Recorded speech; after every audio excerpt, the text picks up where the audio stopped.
They say you always remember the moment everything shifts. For me, it wasn't dramatic. It wasn't even suspicious. It was a red lipstick stain. A single smear on the rim of a wine glass that wasn't mine.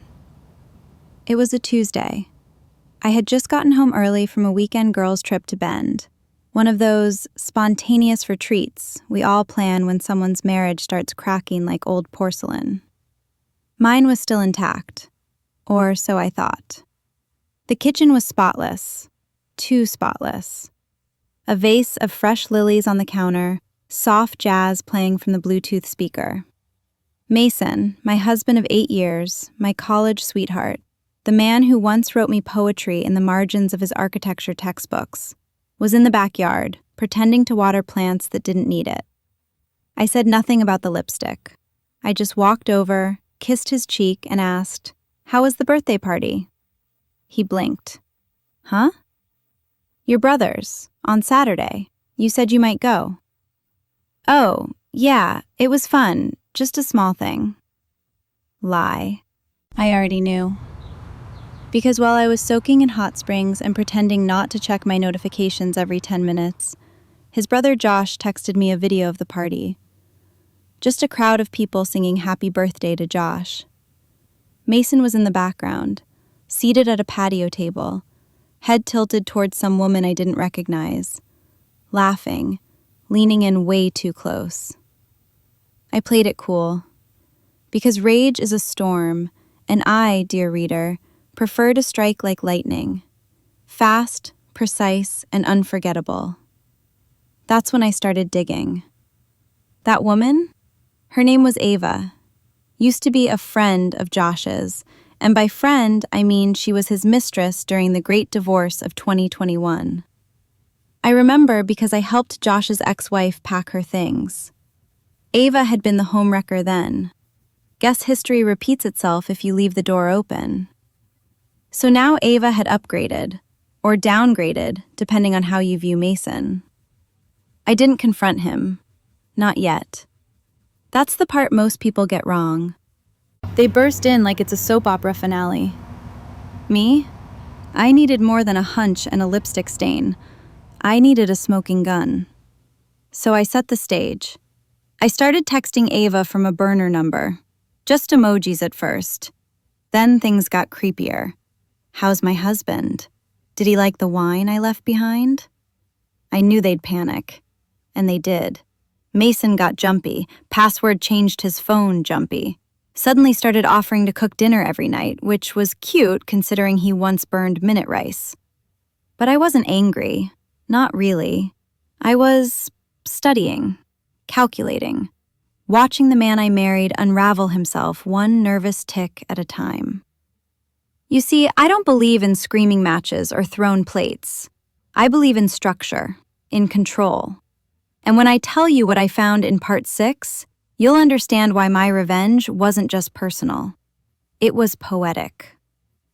Once you've lived with someone long enough, you learn the rhythm of their lies. Mason was always predictable in his deceptions. He didn't cheat with boldness. He cheated like a man who thought he was smarter than me. And honestly, that was his first mistake. After the lipstick, I began to study the details. His work schedule shifted, subtly.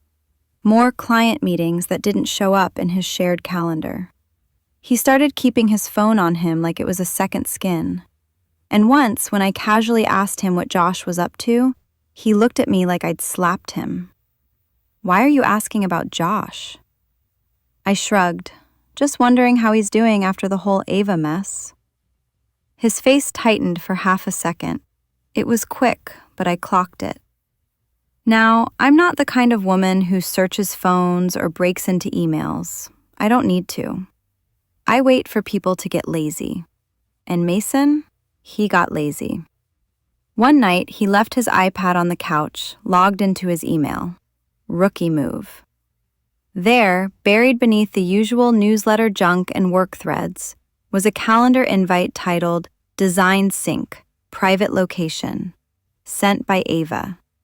No address, just GPS coordinates. I copied the location into Google Maps and nearly choked on my wine. It was the address of a small boutique hotel downtown, the same one Mason and I had stayed at 2 anniversaries ago when he said he wanted to make new memories. New memories indeed. I started building my case like I was prepping for court. Screenshots, voice memos. An old friend who worked front desk at that hotel confirmed that Mason had been there 3 times in the last month, always with the same woman, blonde, tall, wore red heels. Ava. The twist? I found out Ava wasn't just anyone. She wasn't just Josh's ex-affair. She was currently suing Josh for emotional distress after their relationship ended. The woman had drama written across her forehead in glitter pen. So not only was Mason cheating, he was cheating with someone who had already torched his brother's life and was mid-lawsuit. The level of stupidity was almost impressive. But I wasn't mad. Not yet. Instead, I did what any rational, well-dressed woman with a strategic mind would do. I started planning a dinner party. I called it a reunion for the Andrews brothers and their lovely guests. A classy affair. Small, intimate, candlelit. Mason didn't question it. He was too busy spiraling to notice I had taken the reins. And Ava? She RSVP'd yes, like the narcissist she is. Perfect. Because while they were busy thinking they were running a game behind my back, I was already setting the pieces in motion. There's a certain kind of magic in planning a dinner party when you know it's a trap. I spent the whole day preparing like it was a wedding rehearsal. I booked a private dining room at the same restaurant where Mason and I had celebrated our 5th anniversary. A little on the nose? Maybe. But I'm a sucker for poetic symmetry. Plus, I wanted him to feel safe. Familiarity dulls suspicion.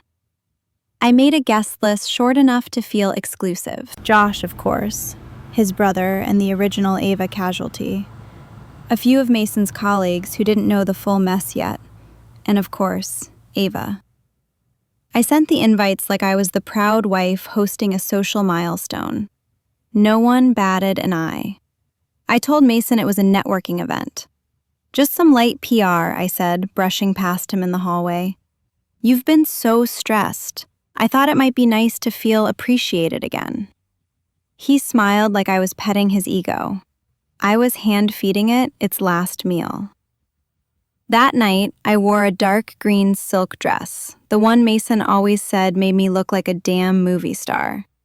My hair was soft, my makeup was clean, my nails red. Power disguised as elegance. We arrived together hand in hand. He had no clue I knew. That's the beauty of performance. You can play normal so well, they start to doubt their own sins. The guests trickled in, and then she walked in. Ava. Wearing a slinky backless number like she was the star of a low-budget perfume ad. She looked around the room with casual confidence, until she saw me and Mason together. To her credit, she didn't falter. She gave me a tight smile like we were brunch buddies.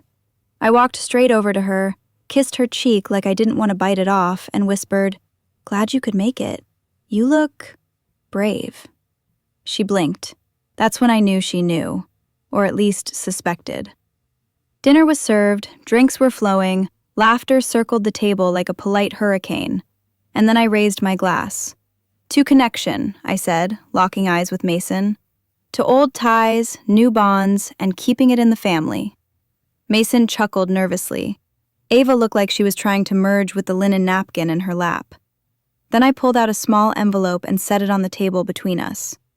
"Since we're all friends here," I said, "I thought it'd be fun to play a little game. Everyone writes one confession on a piece of paper. Something light, something honest." Silence. Mason looked at me like I'd grown horns. I smiled. "Oh, come on," I said sweetly. "I'll start." I pulled out my card and read it aloud. "I know my husband is cheating on me with his brother's ex-mistress." Gasps. A fork dropped. Josh turned white. "Ava?" She stood up, fast. But I wasn't done. You know that moment in movies where the music cuts, the camera zooms in, and everyone at the table freezes like statues? That was us. Except this wasn't a movie. This was my life, my marriage, my revenge dinner. And oh, how delicious it was. Ava bolted upright, her chair screeching across the floor like it was trying to escape with her. Her mouth opened, but no sound came out. Mason, poor Mason. He blinked at me like someone had just thrown ice water in his face mid-dream. Josh? He was the real wild card. His wine glass tipped over, soaking the tablecloth like a spilled confession. I saw the realization hit him, like the full horror of Ava 2.0, now starring in Mason's low-budget midlife crisis. Wait, Josh stammered, standing. You've got to be kidding me. I turned to him and nodded, calm as a priest. You always said she was toxic, Josh. You just didn't know she was contagious. Ava muttered something, grabbed her purse, and started toward the door. But I was quicker.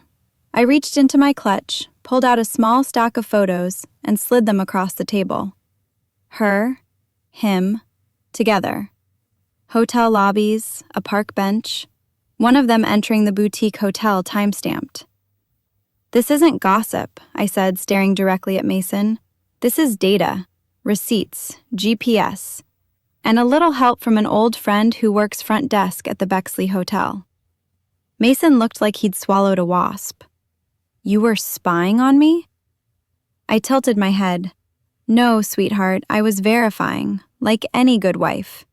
You lied, and I collected. Josh took a photo, stared at it, then looked at Ava. So this is why you tried to talk to me again. To soften me up before this all came out? Ava snapped, her voice low but venomous. You were never going to forgive me, Josh. You needed a villain. I just gave you one. And with that, she left. No dramatic exit speech, no apology, just the sound of her heels clicking like nails in a coffin. I looked back at Mason, who still hadn't moved. I gave you the benefit of the doubt, I said. I watched you spiral, and I waited. And you know what? I didn't even hate you for it. Until now. He finally spoke. You ambushed me. In public. I smiled. Oh, baby, this isn't the ambush. This is the preview. And then I stood. Dessert's on me, I said to the stunned guests. Hope you all like bitterness. The silence on the ride home was nuclear.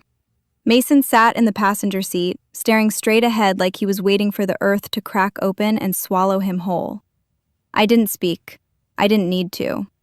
He'd already choked on his own lies at dinner. Anything else would just be garnish. When we pulled into the driveway, he exhaled like he'd been holding his breath for the last 20 minutes.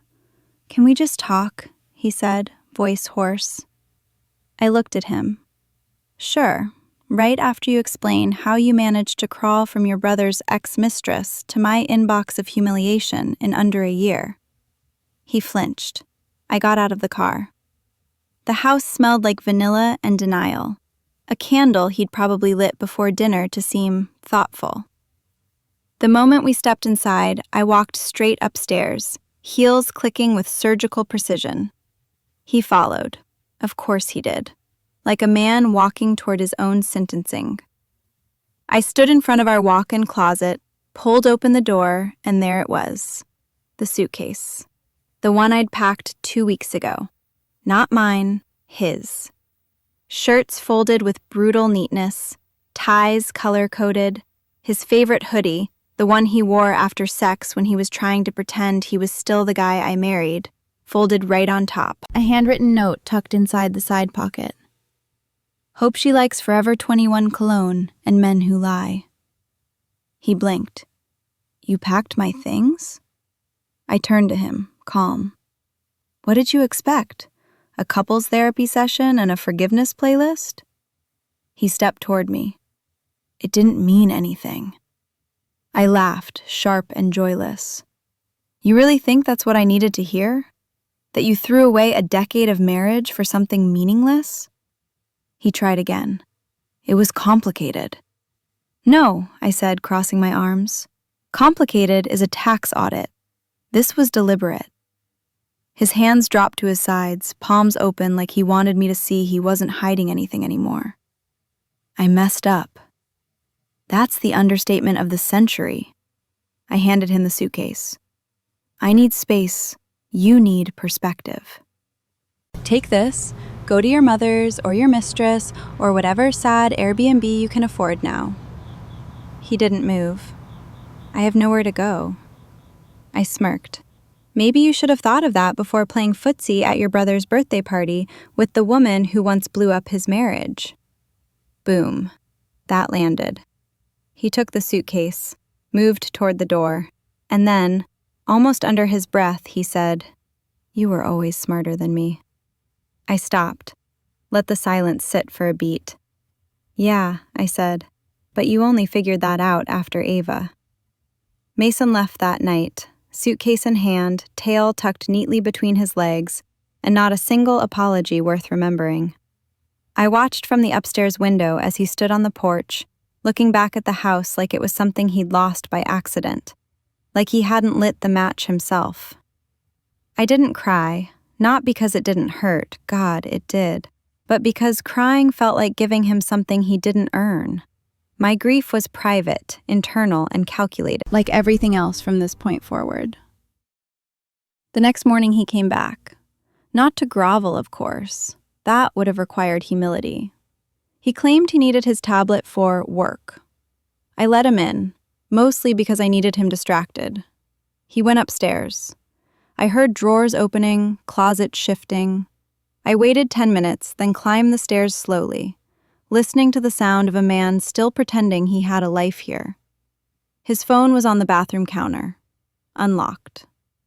I don't know if it was divine intervention or just arrogance, but Mason had never changed his Face ID settings. And while he was rustling through the closet like an idiot, I picked up his phone and angled it toward the mirror. Click, open. And there it was, his entire digital soul, laid bare in the form of texts, images, and location history. But the real gut punch?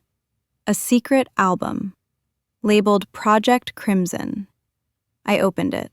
Inside, selfies of Ava in lingerie, yes, but also voice notes, her whispering about how she couldn't wait to officially be with him. "Once you're free," she said. "Once she's out of the way." One note was from the night after Josh's birthday. "She seems suspicious," Ava said. "You should delete anything she could find. You can't afford to screw this up, Mason. I've worked too hard to be second choice again." Worked too hard? That's when I realized this wasn't just an affair. Ava knew what she was doing. This wasn't a fling.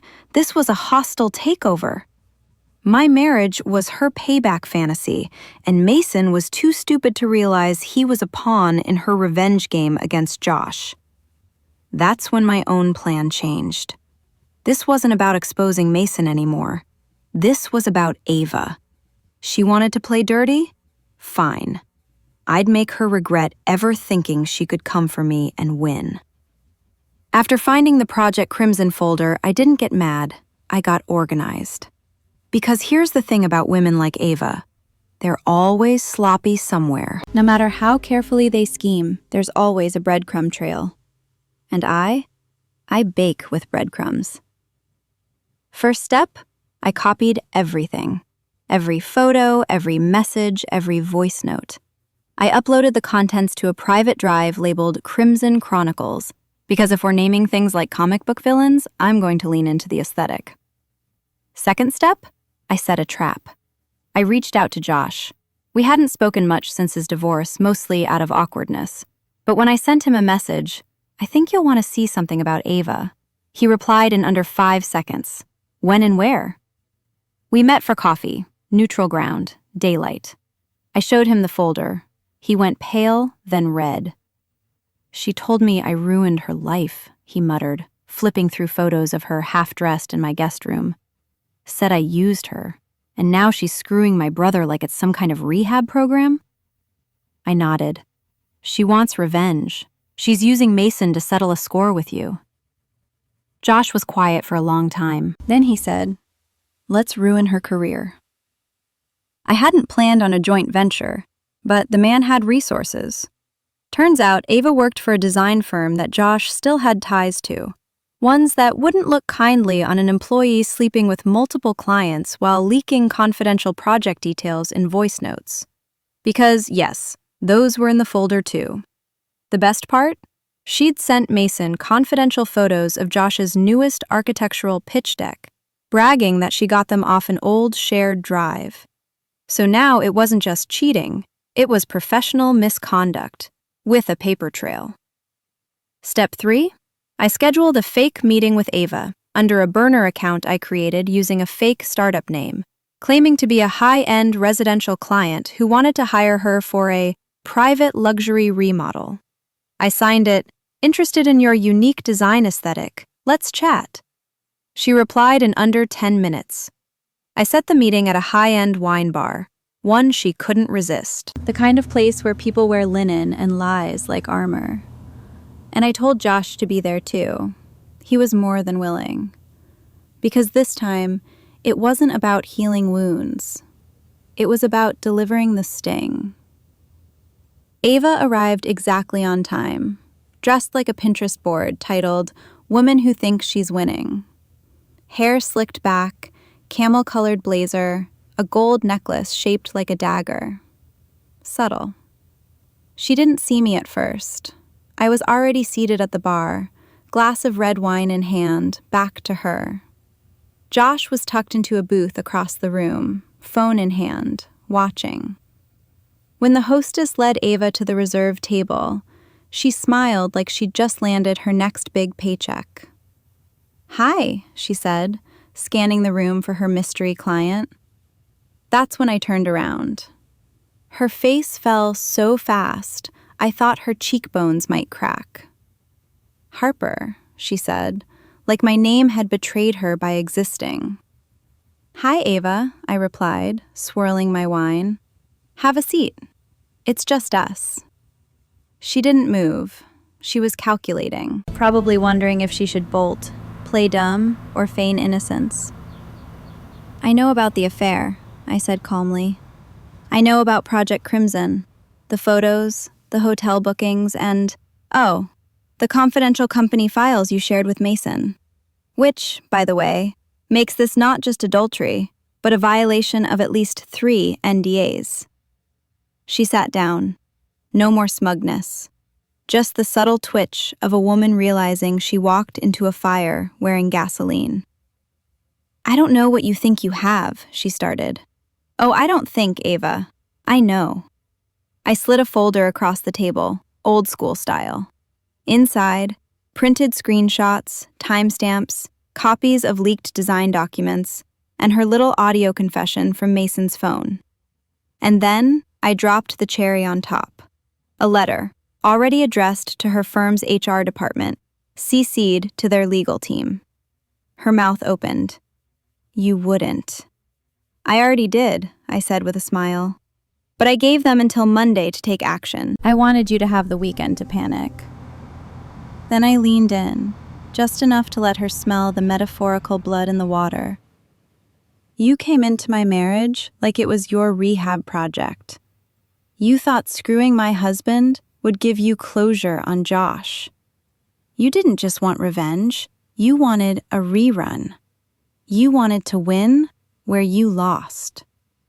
From the corner, Josh stood, calm, collected.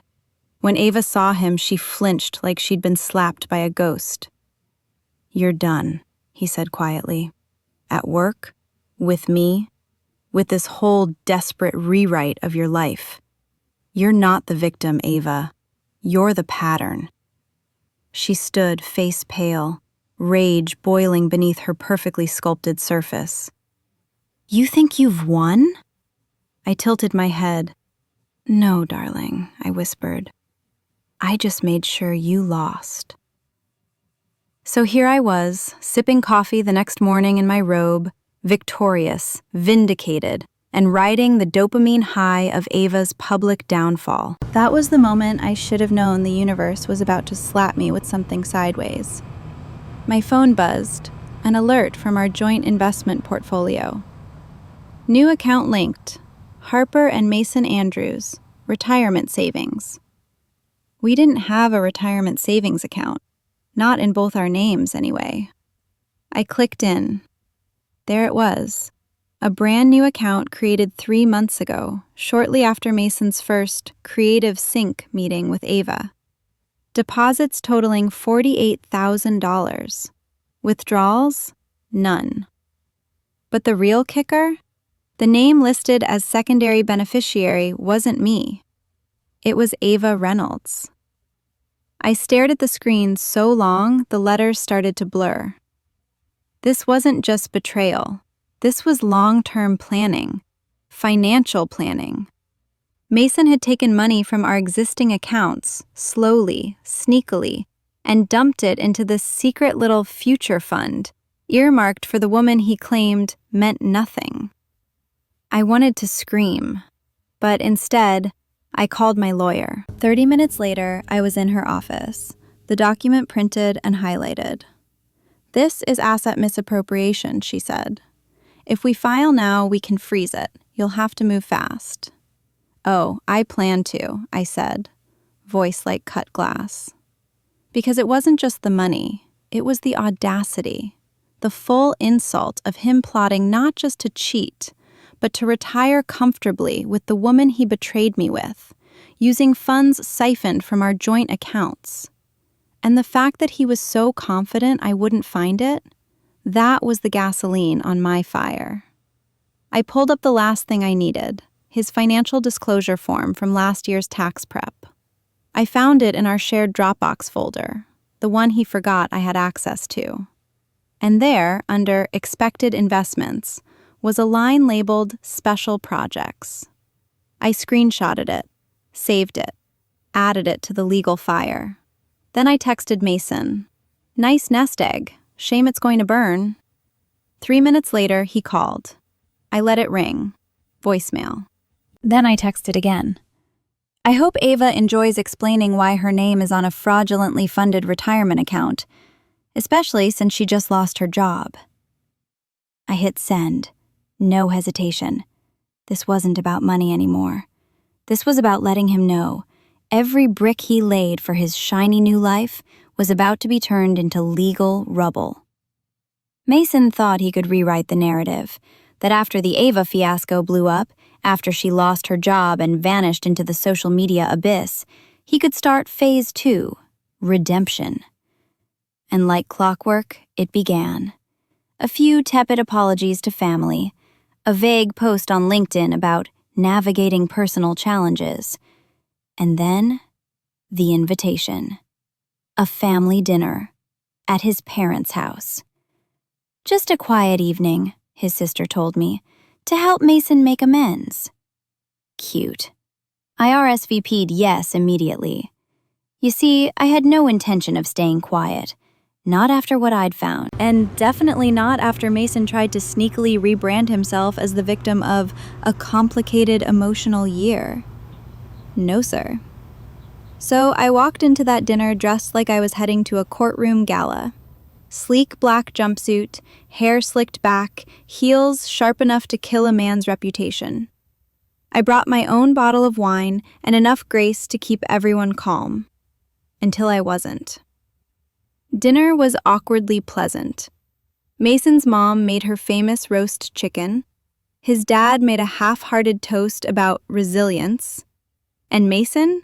He was playing host like it was Thanksgiving, and not the fallout zone of his own self-destruction. And then, as dessert hit the table, he stood. "I know things have been difficult," he began, looking at me with that fake, humbled expression he probably practiced in the mirror.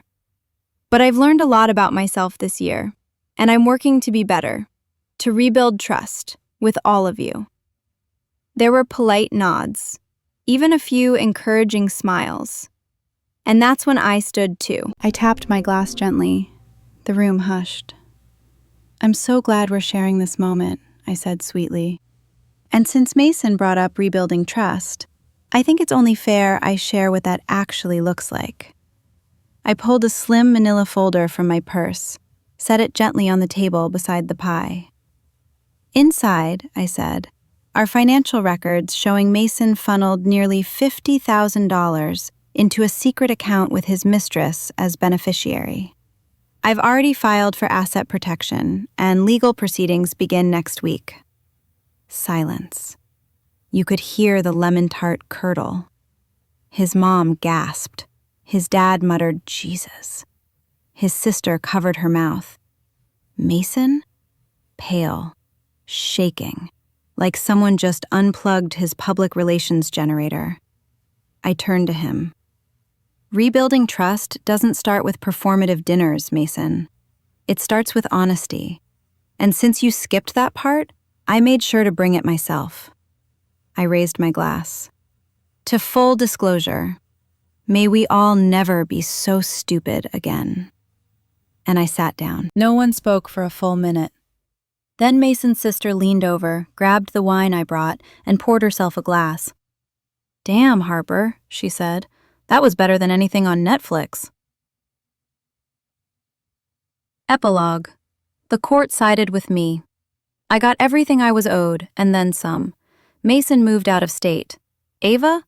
Last I heard, she was rebranding as a relationship coach on TikTok.